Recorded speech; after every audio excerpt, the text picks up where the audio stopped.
नमस्कार दोस्तों, स्वागत है आपका एजे नेक्सा में। जरा एक बार सोचिए, पश्चिम बंगाल में ममता बनर्जी की पार्टी को एक ऐसी बड़ी जीत मिल चुकी है जिसने बीजेपी को बहुत बड़ा झटका भी दे दिया। वहीं दूसरी तरफ पीएम केयर्स फंड में दान की रकम में बड़ी कमी सामने भी आई और इसी बीच एक नेता का मुसलमान को लेकर दिया गया बयान भी चर्चा में है। सवाल यह है कि आखिर इन सभी खबरों के पीछे पूरी कहानी क्या है। आज की इस पूरी खबर में आपको एक एक करके आसान भाषा में बताएंगे। वीडियो को अंत तक जरूर देखिएगा क्योंकि आखिरी खबर बहुत ही ज़्यादा महत्वपूर्ण होने वाली है। सबसे पहले बात कर लेते हैं पश्चिम बंगाल की। पश्चिम बंगाल में ममता बनर्जी की पार्टी टीएमसी को बड़ी जीत मिल चुकी है।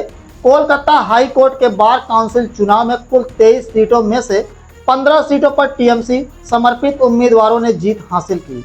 वहीं बीजेपी को सिर्फ 3 सीटें ही मिली हैं। इस जीत के बाद टीएमसी के लोगों में खुशी का पूरी तरह से माहौल है। जगह जगह लोग जश्न मना रहे हैं और मिठाइयां बांटी जा रही हैं। टीएमसी के लिए यह जीत इसलिए भी बड़ी मानी जा रही है क्योंकि विधानसभा चुनाव के बाद पार्टी के लिए यह एक बड़ी राहत है।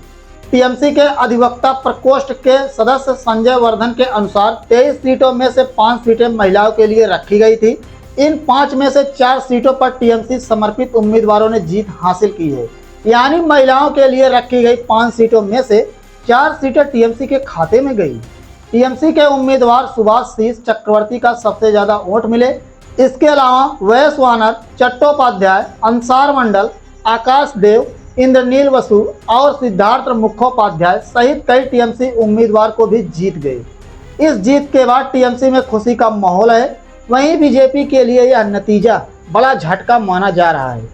इस चुनाव के नतीजे से एक बात साफ दिखाई देती है दोस्तों कि पश्चिम बंगाल में ममता बनर्जी का अब भी दबदबा पूरी तरह से बना हुआ है। अब बात करते हैं पीएम केयर्स फंड की। साल 2025 में पीएम केयर्स फंड में मिलने वाले घरेलू दान में करीब 30% की कमी आई है। यह रकम घटकर करीब 479 करोड़ रुपए रह गई। वहीं विदेश से मिलने वाले दान में भी करीब 18% की कमी आई। विदेशी दान घटकर करीब 92.8 लाख रुपए रह गया है। साल 2023 में घरेलू दान करीब 681 करोड़ रुपए था। वहीं विदेशी दान करीब 1 करोड़ 13 लाख रुपए था। ऑडिट रिपोर्ट के अनुसार 2025 में फंड में कुल करीब 8,452 करोड़ रुपए की रकम थी। इन आंकड़ों के सामने आने के बाद पीएम केयर्स फंड को लेकर भी सवाल खड़े हो रहे हैं।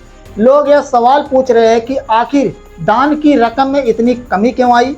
क्या लोगों का भरोसा कम हो रहा है? लोगों के मन में यह सवाल भी है कि जो पैसा पीएम केयर्स फंड में जा रहा है उसका इस्तेमाल किस तरह किया जा रहा है। अब आपको एक ऐसा बयान सुनाते हैं जिसको लेकर काफ़ी चर्चा हो रही है। बयान में कहा गया कि मुसलमानों की आदत हमला करने, कब्जा करने और अतिक्रमण करने की रही है और आगे कहा गया कि अगर उन्होंने कब्जा किया है तो उसे तोड़ने की ज़रूरत है। आप खुद सुनिए कि किस तरह की भाषा का इस्तेमाल किया गया है। वहाँ पे कुछ बचना नहीं चाहिए। जितना हिस्सा खेल कूद मैदान था वो सारा का सारा ध्वस्त हो गया। इनकी तो आदत रही है हमला करना, अतिक्रमण करना, कब्जा करना। ये तो मुसलमानों की आदत है, लेकिन हम लोगों की भी आदत हो रही है कि अगर ये कब्जा किए हैं तो इसको ध्वस्त करने की जरूरत है। बाबा राघवेंद्र प्रताप सिंह। आपने बयान सुना। रिपोर्ट के अनुसार यह बयान योगी आदित्यनाथ के हिंदू युवा वाहिनी से जुड़े राघवेंद्र सिंह का बताया गया। उन्होंने मुसलमानों को लेकर इस तरह की बातें कही। इसके बाद हिंदू मुस्लिम के नाम पर चुनाव लड़ने की भी बात कही थी। रिपोर्ट के मुताबिक राघवेंद्र सिंह पिछली बार बीजेपी के टिकट पर चुनाव नहीं जीत पाए थे। अब उनके अगले चुनाव को लेकर भी काफी चर्चा हो रही है। अब अगली खबर मीडिया की रिपोर्ट को लेकर है दोस्तों। राम मंदिर में दान के पैसे को लेकर सामने आई खबर पर अलग अलग रिपोर्ट में दिखाई गई। एक रिपोर्ट में कहा गया कि चंपत राय और अनिल मिश्रा को एसआईटी जांच में क्लीन चिट मिल गई है, लेकिन बाद की रिपोर्ट में कहा गया कि एसआईटी ने किसी को क्लीन चिट नहीं दी। रिपोर्ट में यह भी कहा गया कि प्रबंधन से जुड़े पदाधिकारियों और कर्मचारियों की जिम्मेदारी तय की गई है। इसी वजह से इस मामले में अलग अलग खबरों को लेकर सवाल उठ रहे हैं। पहले एक तरह की खबर सामने आती है और इसके बाद में दूसरी तरह की खबर दिखाई जाती है। यही वजह है कि मीडिया की रिपोर्टिंग पर भी सवाल खड़े किए जा रहे हैं। अब सबसे महत्वपूर्ण खबर सुनिए। उज्जैन में लड़कियों के आंदोलन के बाद कलेक्टर को अपना फैसला बदलना पड़ा। बताया गया कि लड़कियों के विरोध के बाद कलेक्टर ने ऐलान किया कि उनका स्कूल दूसरी जगह नहीं ले जाया जाएगा, यानी आंदोलन करने वाली लड़कियों की मांग मान ली है। इस मामले को आंदोलन की एक सबसे बड़ी जीत बताया जा रहा है। तो दोस्तों, आज की खबरों में आपने देखा कि पश्चिम बंगाल में टीएमसी को बड़ी जीत मिल चुकी है।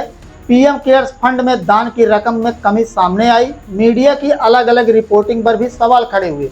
उज्जैन में लड़कियों के आंदोलन के बाद उनकी मांगें मान ली गई है। इन सभी खबरों को लेकर आपकी क्या राय है, हमें कमेंट करके ज़रूर बताएं। मिलेंगे दूसरे वीडियो में, तब तक के लिए जय हिंद, जय भारत।